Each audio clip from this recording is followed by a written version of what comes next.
Заводчик плохо обращался с собакой, поэтому ее забрали и определили в приют.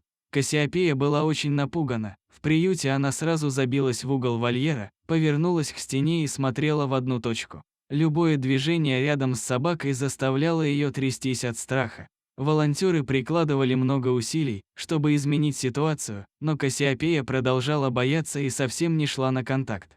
Помочь напуганной собачке смогло другое животное. Даже после почти 2 месяцев пребывания в приюте, Кассиопея не смогла адаптироваться, она продолжала бояться, была нелюдима.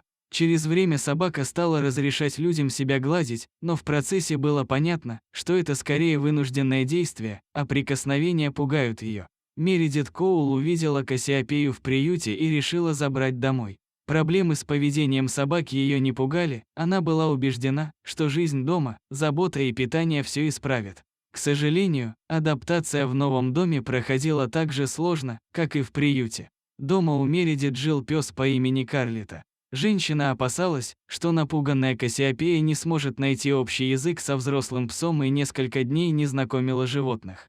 Когда хозяйка поняла, что бессильна против поведения новой питомицы, она решила отвезти ее в вольер к Карлита и посмотреть, возможно, с другой собакой Кассиопея поладит лучше, чем с людьми. Пса новая знакомая сразу заинтересовала, но он не давил на нее, а просто сидел рядом. Кассиопея сама проявила инициативу, начала нюхать пса и знакомиться с ним.